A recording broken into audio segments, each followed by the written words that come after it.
Hello બાળ મિત્રો, સ્વાગત છે તમારું આજના વિડીયોમાં. આજે આપણે જોવાના છે ધોરણ 7 વિષય ગુજરાતી. આ જે નવું પાઠ્યપુસ્તક છે એ પ્રમાણે આપણે જોઈશું. તો એમાં પાઠ પહેલો છે પ્રાણી માત્રને સ્વાધ્યાયના પ્રશ્નો ઉત્તર આપણે જોવાના છે. તો ચલો શરૂ કરીએ. વાતચીત. એમાં પહેલું છે તમે કઈ કઈ પ્રાર્થનાઓ ગાઓ છો? તો ઉત્તર છે અમે શાળાની પ્રાર્થના સભામાં અલગ અલગ, જેમાં સોમવારે મૈત્રીભાવનું પવિત્ર ઝરણું, મંગળવારે ઓ ઈશ્વર ભજીએ તુને, બુધવારે સત્ય અહિંસા ચોરી ન કરવી, ગુરુવારે જીવન અંજલિ થાશો, શુક્રવારે મંગલ મંદિર ખોલો, શનિવારે ઇતની શક્તિ હમે દેના દાતા. આ પ્રાર્થના કરીએ છીએ. તમે તમારા સ્કૂલ પ્રમાણે પણ અહીં લખી શકો છો. બીજું છે તમે ક્યારે ક્યારે પ્રાર્થના કરો છો? ઉત્તર હું સવારે ઉઠીને પ્રાર્થના કરું છું. શાળાએ જઈએ ત્યારે સામૂહિક પ્રાર્થના કરીએ. રાત્રે સૂતી વખતે ભગવાનને પ્રાર્થના કરીએ છીએ. ત્રીજું છે પ્રાર્થના શા માટે આવતી હશે? ઉત્તર દરેક ધર્મમાં પ્રાર્થનાના મહત્ત્વ અને સ્થાન આપવામાં આવેલ છે. પ્રાર્થના એ ભગવાન સાથેનો સંવાદ છે. પ્રાર્થના એટલે આત્માના અવાજને પરમાત્મા સુધી લઈ જનાર સંદેશવાહક. પ્રાર્થના એટલે આપણી સમસ્યાઓ અને ચિંતાઓને સમર્પિત કરવી. પ્રાર્થના આપણી સ્વયંની પ્રગતિ માટેનું એક સાધન છે. પ્રાર્થના એ કોઈ પણ તાર વિનાનું ઈશ્વર સાથેનું જોડાણ છે. એટલા માટે પ્રાર્થના કરવી જોઈએ. ચોથું છે તમારી શાળામાં પ્રાર્થનામાં તમારે કંઈક રજૂ કરવાનું હોય ત્યારે શી તૈયારી કરો છો? ઉત્તર છે મારી શાળાની પ્રાર્થના સભામાં મારે જે રજૂ કરવાનું હોય તેની હું તૈયારી કરું છું. જેમ કે ભજન કે ધૂન ગાવાનું હોય તો તેના રાગ શીખું છું. વાર્તા કરવાની હોય તો તેને મુખપાઠ કરું છું.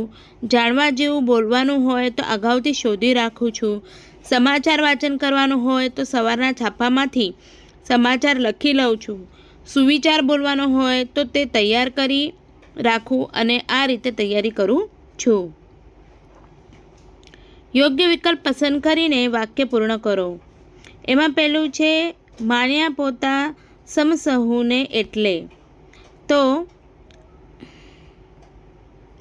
એમાં અ છે સૌને પોતાના જેવા ન માનવા, બ સૌને પોતાના જેવા જ ગણ્યા, ક સૌને પારકા માનવા. તો જવાબ છે બ સૌને પોતાના જેવા જ ગણ્યા.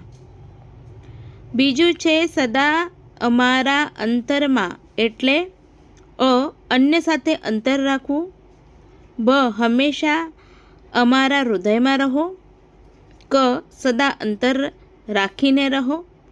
જવાબ છે બ હંમેશા અમારા હૃદયમાં રહો.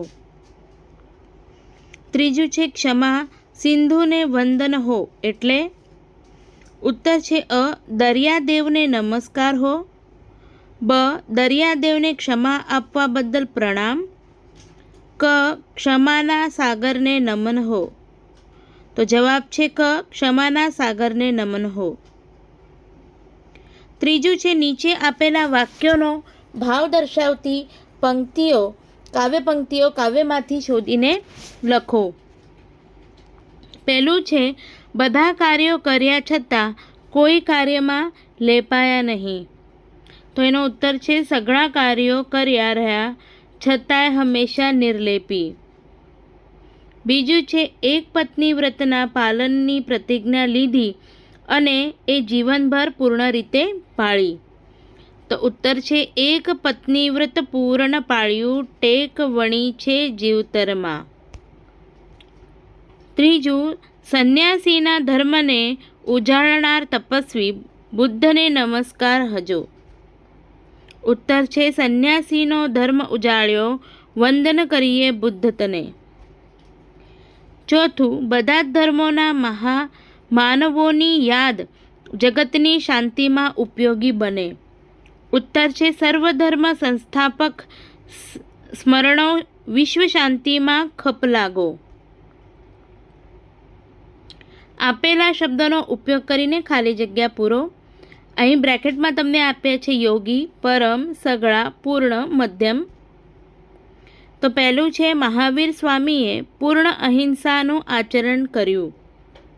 બીજું ગૌતમ બુદ્ધે મધ્યમ માર્ગનો બોધ આપ્યો. ત્રીજું યોગી શ્રી કૃષ્ણ સંસારમાં રહીને પણ અલિપ્ત રહ્યા. ચોથું હજરત મોહમ્મદ પૈગંબર રહમનેકીના પરમ પ્રચારક હતા. પાંચમું સઘળા કામો કર્યા છતાંય રહ્યા હંમેશા નિર્લેપી. હવે છે શબ્દ અને તેના અર્થ વાંચો. અર્થના આધારે વિકલ્પમાં વાક્યોમાંથી જે વાક્ય આપેલા કાવ્યના આધારે સાચું હોય તેની સામે ખરાની નિશાની કરો. અંતર, અંતઃકરણ અને મન. તો સાચો જવાબ છે નરસિંહના અંતરમાં હંમેશા શ્રી કૃષ્ણ રહેતા હતા. અને બીજું છે તળાજાથી નરસિંહ લાંબુ અંતર કાપીને જૂનાગઢ આવેલા. તો જ્યાં સાચું છે ત્યાં સાચાને નિશાની કરેલી છે, જેમાં છે ઉત્તર, ખરું ઉત્તર છે નરસિંહના અંતરમાં હંમેશા શ્રી કૃષ્ણ રહેતા હતા. બીજું સમ એટલે સરખું અને સમાન. તો પહેલું સાચું છે, જેમાં જવાબ છે કોઈ પણ બે વ્યક્તિ બધી બાબતમાં સમ હોતી નથી. અને મેં ભગવાનના સમ ખાઈને કહ્યું પણ તેમને ન માન્યું. તો સમ ખાઈને કહું તો સમનો અર્થ છે સમાન. તો અહીં પહેલો જવાબ જે છે એ સાચો રહેશે. કાવ્યમાં વપરાયેલા નીચેના શબ્દો વાંચી બ્રેકેટમાં જે આપેલું છે તમને પ્રાણી માત્ર, જનસેવા, નીતિમય, કૃષ્ણ પ્રભુ, પ્રભુપુત્ર, ક્ષમા સિંધુ અને વિશ્વ શાંતિ. તો અહીં આ બધા શબ્દોની વિશેષતા તમે નોંધી. આ બધા શબ્દો બે કે તેથી વધુ શબ્દો મળીને બન્યા છે. જેમ કે પ્રાણી અને માત્ર એ બે શબ્દો મળીને એક શબ્દ પ્રાણી માત્ર બન્યો છે, જેનો અર્થ થાય છે બધા પ્રાણીઓ. એવી જ રીતે જનસેવા શબ્દનું પણ છે, જેમાં જન અને સેવા શબ્દ ભેગા થાય છે, જેનો અર્થ થાય છે જનસેવા, એટલે કે લોકોની સેવા. બીજા શબ્દો વિશે પણ આ રીતે વિચાર કરો. આ પ્રકારના અનેક શબ્દો ભાષામાં વપરાતા હોય છે. આ શબ્દનો અર્થ પણ થોડો બદલાય છે. આવા શબ્દો અંગે વિચારો અને આ કાવ્યમાં ઉપયોગ ન થયો હોય તેવા 3 શબ્દ લખો. તો કાવ્યમાં ઉપયોગ ન થયો હોય તેવા 3 શબ્દો છે ભક્તિ સંગીત, પ્રભુ ભક્ત, સ્વામી ભક્ત, યોગ વિદ્યા, ભસ્મલેપ અને સોમરસ. 7મું છે કૌંસમાંથી યોગ્ય શબ્દ પસંદ કરી ફકરો પૂરો કરો. અહીં કૌંસ આપેલો છે ઘણી, બસો, મોટા, કૃષ્ણનું, નાનકડી, રળિયામણું, મધુર, સર્વધર્મ, આખા, ખૂબ, લીલાછમ, નાના, રંગબેરંગી, પિત્તળનો. તો ઉત્તર છે જો અહીં જે લીલા રંગનું છે એ તમારા જવાબ રહેશે. તો નાનકડી ટેકરીની પાછળ રળિયામણું ગામ હતું. ગામમાં આશરે 200 ઘરો હતા. કોઈના ઘર નાના તો વળી કોઈના ઘર મોટા. ગામને પાદર કૃષ્ણનું મંદિર, તેના પર સર્વધર્મ ધજા ફરકે. એના આંગણમાં લીલાછમ ઝાડવા, તેની ઉપર રંગબેરંગી પક્ષીઓ કલ્લોર કરે. મંદિરમાં પિત્તળનો ઘંટ બાંધેલો, તેનો મધુર રણકાર સવાર સાંજ આખા ગામમાં ગુંજ રહે. આરતી સમયે તો અહીં ઘણી ભીડ રહે. 8મું કૌંસમાંથી યોગ્ય શબ્દ પસંદ કરીને ખાલી જગ્યા પૂરો. તો પહેલું છે મહાવીર સ્વામીએ હિંસાનું આચરણ કર્યું અને બધા પ્રાણીઓને રક્ષણ આપ્યું. અહીંયા કે અને પરંતુ આપેલું છે, તો સાચો જવાબ આવશે અને. બીજું, શ્રી કૃષ્ણે બધા જ કાર્યો કર્યા પરંતુ જીવનભર એ બધાથી અલિપ્ત રહ્યા. ત્રીજું, વરસાદ વધુ હતો તેથી હું ઘરેથી નીકળી ન શકી. ચોથું, તમે સવારે નીકળશો કે સાંજે? 9. નીચેના વાક્યમાં યોગ્ય સંયોજક મૂકી વાક્યોને ફરીથી લખો. પહેલું, મેં એને કહ્યું નહોતું, તેણે મારું કામ કરી નાખ્યું. તો જવાબ રહેશે તેણે. બીજું, ગુરુવારે જો શાળામાં રજા હોય તો આપણે પુસ્તક મેળામાં જઈશું. ત્રીજું, છત્રી હતી તે સારું થયું, નહીં તો તું પલળી ગયો હોત. ચોથું, જો સાહેબ કહેશે તો આપણે બાલસભા ગોઠવીશું. હું મારા દાદા સાથે દવાખાને જવાનો છું, તેથી હું રમવા નહીં આવું. ફકરામાં યોગ્ય વિરામચિહ્નો મૂકીને તેનું સુલેખન કરો. તેમણે મને પૂછેલું, અહીં કોમા કરવાનો છે? તને શાનો શોખ છે? અહીં પ્રશ્નચિહ્ન છે. મેં તરત જ જવાબ આપેલો કે અહીં તમને આપેલું છે કોમા, અહીંયા ઇન્વર્ટર કોમા, મને ગીત ગાવાનો શોખ છે અને પૂર્ણવિરામ. આ સાંભળીને તેઓ બોલી ઉઠ્યા કોમા અને વાહ, અહીંયા આપેલો છે તમને ઉદ્ગારવાચક ચિહ્ન. ત્યારે તો આપણે બેઉ સરખા, અહીંયા છે પૂર્ણવિરામ. પછી તો તેમણે મને અમર ગીતો ઇન્વર્ટેડ કોમા પુસ્તક ભેટમાં આપ્યું. તો અહીં છે પૂર્ણવિરામ. 11. ચર્ચા કરો, લખો અને રજૂ કરો ગમે તે બે. પહેલું છે અહિંસાનો ભાવ રાખવો જોઈએ. તો જવાબ છે સર્વ જીવો પ્રત્યે અહિંસા જ ભાવ રાખવો એ માનવ ધર્મ છે. દરેક જીવને જીવનનો અધિકાર છે, તેથી આપણે મન, વચન અને કર્મથી કોઈને પણ દુઃખ થાય એવું વર્તન ન કરવું જોઈએ. અહિંસાનો અર્થ માત્ર કોઈને મારવું નહીં એટલા પૂરતો મર્યાદિત નથી. કોઈના વિશે ખરાબ વિચારવું એ મનની હિંસા છે. કોઈના વિશે ખરાબ બોલવું એ વાણીની હિંસા છે અને કોઈને મારવું એ કર્મની હિંસા છે. આથી દરેક માણસે આ 3 પ્રકારની હિંસાથી બચવું જોઈએ, તો જ તેને અહિંસક કહેવાય. બીજું, પ્રાણીઓ બોલતા હોત તો જવાબ છે જો પ્રાણીઓ બોલતા હોત તો તેઓ પોતાની જરૂરિયાતો પોતાની જાતે પૂરી કરી શકત, જેવી કે ભોજન કરવું, પોતાની તરસ छिपाવવી, પોતાને મનગમતું કરવું. આ બધી જ જરૂરિયાતો પોતાની રીતે પૂરી કરી શકત. આ સિવાય તેઓ માણસો સાથે પણ વાતચીત કરી શકત અને પોતાની જરૂરિયાતો લોકો સામે રજૂ કરી શકત. એક મુશ્કેલી એ પણ ઊભી થાય કે તેઓ પણ માણસોની જેમ ઝઘડો કરવા લાગે. ત્રીજું, સર્વધર્મ સમભાવ વિશ્વ શાંતિનો માર્ગ.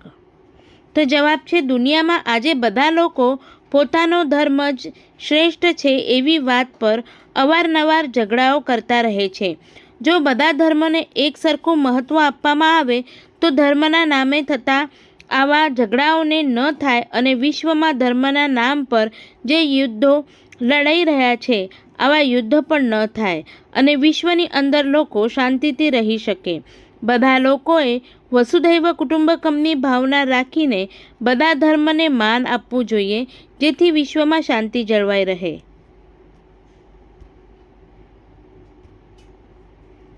પ્રશ્નોના જવાબ. એમાં પહેલું છે કાવ્યમાં કયા કયા માનવોનો ઉલ્લેખ થયો છે? ઉત્તર, આ કાવ્યમાં મહાવીર સ્વામી, ગૌતમ બુદ્ધ, ભગવાન શ્રી રામ, શ્રી કૃષ્ણ, ઈસુ ખ્રિસ્ત, મોહમ્મદ પૈગંબર વગેરે મહામાનવોનો ઉલ્લેખ કરવામાં આવેલ છે. બીજું, રામને અંતરમાં રાખવાની વાત કેમ કરી હશે? ઉત્તર, ભગવાન શ્રી રામ માનવ માટે આદર્શ છે. તેમણે પોતાના જીવનમાં જે આદર્શો અપનાવ્યા તે દરેક લોકોએ અપનાવવા જોઈએ. તેમની મર્યાદા, નીતિમત્તા, તેમનું પ્રતિજ્ઞા, ન્યાય, શૌર્ય, મિત્રતા આ બધું જ આપણા જીવનમાં પણ આવે એટલા માટે આપણે રામને અંતરમાં રાખવા જોઈએ.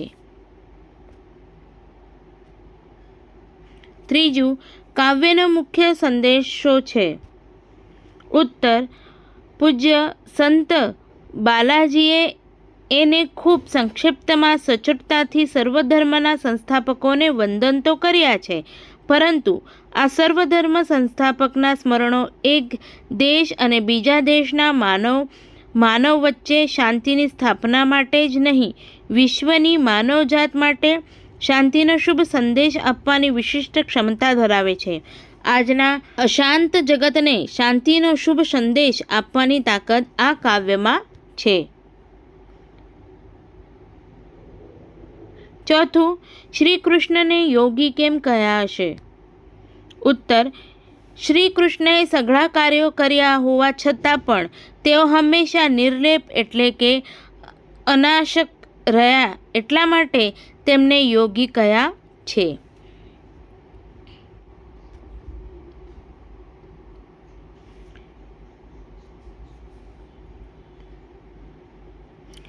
જુઓ, નીચેના શબ્દમાં 3 વ્યંજનો જોડાઈને બનેલો જોડાક્ષર લખ્યો. તમે આવા બીજા 5 શબ્દો શોધી તેમાં રહેલા વ્યંજનોનો ઉદાહરણ મુજબ અલગ પાડો. બખ્તર, તખ્તર, ખ અને થ. બુદ્ધ, દ અને ધ. મિસ્ત્રી, સતરી, મિસ્તરી. શુદ્ધ, ધ, દ અને ધ. દ્રષ્ટિ, ષ્ટિ, શ અને ટ. પરસ્ત્રી, સતરી. અને શાસ્ત્ર, સતર. તો please like, share and subscribe.